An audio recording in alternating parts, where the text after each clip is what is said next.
जय श्री कृष्ण भक्तों। बैसाख माह में 4 कार्य आप यदि करेंगे तो संकटों से मुक्त होकर सुख भोगेंगे। बैसाख मास या बैशाख मास हिंदू कैलेंडर के अनुसार वर्ष का दूसरा माह होता है। इस महीने गंगा उपासना, वरुथनी एकादशी, मोहिनी एकादशी, अक्षय तृतीया, बैशाख पूर्णिमा जैसे महत्वपूर्ण त्योहार और व्रत आदि मनाए जाते हैं। इस माह की पुराणों में महिमा का वर्णन है। आओ जानते हैं कि कौन से 4 कार्य हैं जो कि बैशाख मास में करने से सुख प्राप्त होता है।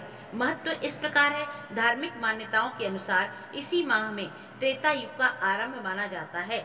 इसी वजह से इसका धार्मिक महत्व अत्यधिक बढ़ जाता है। इस मास को माधव नाम से भी जाना जाता है। माधव विष्णु का ही एक नाम है। इस मास में श्री हरि विष्णु भगवान का पूजन का खास महत्व है।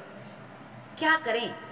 नंबर 1, धर्म, कर्म, स्नान, दान और पितरों के तर्पण के लिए अमावस्या का दिन अत्यंत शुभ माना जाता है।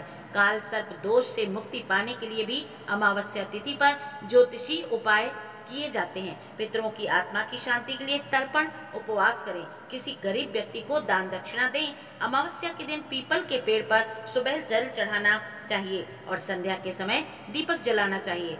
इस दिन नदी, जलाशय या कुंड आदि में स्नान करें और सूर्य देव को अर्घ्य देकर बहते हुए जल में तिल प्रवाहित करें। दक्षिण भारत में बैशाख अमावस्या पर शनि जयंती मनाई जाती है।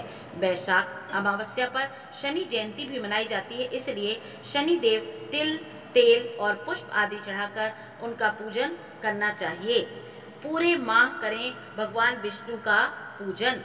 नंबर 2, बैसाख मास में भगवान विष्णु की पूजा का विधान है। इस दौरान भगवान विष्णु की तुलसी पत्र से माधव रूप की पूजा की जाती है। स्कंद पुराण के वैष्णव खंड के अनुसार न माधव समो मासो न कृतेन युगम समम न च वेद समम शास्त्रम न तीर्थ गंगया सममम, अर्थात माधव मास यानी बैशाख मास के समान कोई मास नहीं, सतयुग के समान कोई युग नहीं, वेदों के समान कोई शास्त्र नहीं और गंगा जी के समान कोई तीर्थ नहीं। इस मास के दौरान आपको ओम माधवाय नमः मंत्र का नित्य ही कम से कम 11 बार जप करना चाहिए। साथ ही भगवान विष्णु के केशव, हरि, गोविंद, त्रिविक्रम, पद्मनाभ, मधुसूदन, अच्युत और ऋषिकेश नाम का भी ध्यान करना चाहिए। उन्होंने पंचामृत का भोग लगाएं। उस पंचामृत में तुलसी पत्र डालना बिल्कुल ना भूलें। साथ ही उन्हें श्वेत या पीले रंग के फूल अर्पण करें। इससे आपके करियर में, नौकरी में, व्यापार में तरक्की होगी। इससे जीवन में कभी कोई संकट नहीं आएगा और दाम्पत्य जीवन भी सुखमयी व्यतीत होगा। नंबर 3, बैसाख माह में भूमि पर ही शयन करना चाहिए और एक माह ही भोजन करना चाहिए, एक समय ही भोजन करना चाहिए। इससे सभी तरह के रोग और शोक मिट जाते हैं।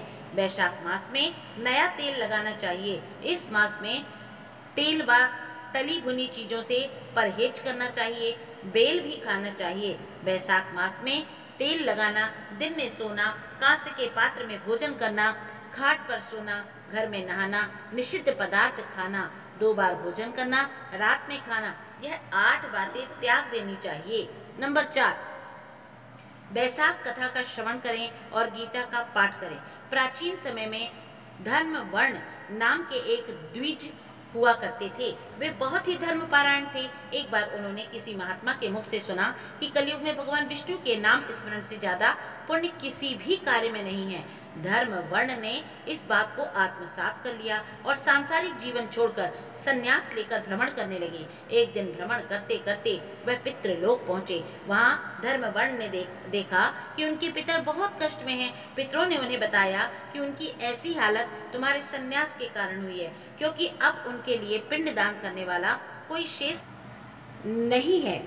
यदि तुम वापस जाकर गृहस्थ जीवन का आरंभ करो, संतान उत्पन्न करो, तो हमें राहत मिल सकती है। साथ ही वैशाख अमावस्या के दिन विधि विधान से पिंडदान करो। धर्म वर्ण ने उन्हें वचन दिया, वह उनकी इच्छाओं की पूर्ति अवश्य पूर्ण करेगा। इसके पश्चात धर्म वर्ण ने सन्यासी जीवन छोड़कर पुनः सांसारिक जीवन को अपनाया और वैशाख अमावस्या पर विधि विधान से पिंडदान कर अपने पितरों को मुक्ति दिलाई। तो भक्तों, आप भी बैसाख मास में इन 4 बातों का विशेष ध्यान रखेंगे तो आपको भी विशेष पुण्य फल की प्राप्ति होगी। जय श्री कृष्ण भक्तों।